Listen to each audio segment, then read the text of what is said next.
വലിയൊരു സന്തോഷ വാർത്ത കേരള കത്തോലിക്ക സഭയ്ക്കുള്ളത്. കേരള കത്തോലിക്ക സഭയിൽ നിന്ന് വളരെ പ്രത്യേകമായിട്ട് ഒരു വ്യക്തി കൂടി കർദിനാൾ സ്ഥാനത്തേക്ക് നിയമിക്കപ്പെട്ടിരിക്കുകയാണ്. അത് മോൺസിഞ്ഞോർ ജോർജ് കൂവക്കാട്ടച്ഛൻ. അച്ഛന് വർഷങ്ങളായിട്ട് വത്തിക്കാൻ്റെ ഡിപ്ലോമാറ്റിക് സർവീസിൽ ജോലി ചെയ്യുകയായിരുന്നു.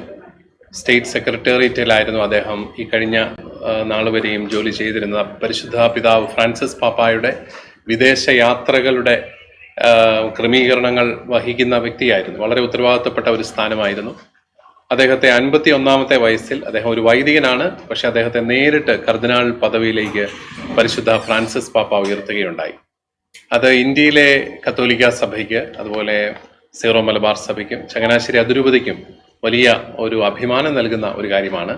ആ ഒരു സന്തോഷം നിങ്ങൾ എല്ലാവരുമായിട്ട് പങ്കുവയ്ക്കുകയാണ്. മാർപ്പാപ്പായുടെ ഏറ്റവും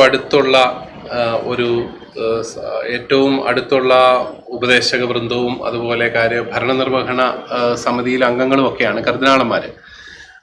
അതിൽ പലതരത്തിലുള്ള പരിഗണനകളുണ്ട്. ഇപ്പൊ സഭയുടെ തലവനെ കർദിനാളാക്കുന്നു. അതുപോലെ തന്നെ മാർപ്പാപ്പായുടെ അവിടുത്തെ ഓഫീസുകളിലും അദ്ദേഹത്തിന് സാർവത്രിക സഭയിൽ നടത്തേണ്ട ദൗത്യങ്ങളിലും സഹകരിക്കുന്നവരെയും അവരുടെ ശുശ്രൂഷകളുടെ മേന്മ വെച്ചുകൊണ്ട് ഉയർത്താറുണ്ട്. ഞാൻ മനസ്സിലാക്കുന്നത് മോൺസിഞ്ഞോർ കൂവക്കാട്ടച്ഛനെ കർദിനാളായിട്ട് ഉയർത്തിയിരിക്കുന്നത് അദ്ദേഹം സാർവത്രിക സഭയിലെ വിവിധ രാജ്യങ്ങളിൽ അദ്ദേഹം നടത്തിയ പരിശുദ്ധ പിതാവിന് വേണ്ടിയിട്ട് നടത്തിയ ഇടപെടലുകളും അതുപോലെ അവിടെ നടത്തിയ സേവനങ്ങളും ഒക്കെ പരിഗണിച്ചുള്ള ഒരു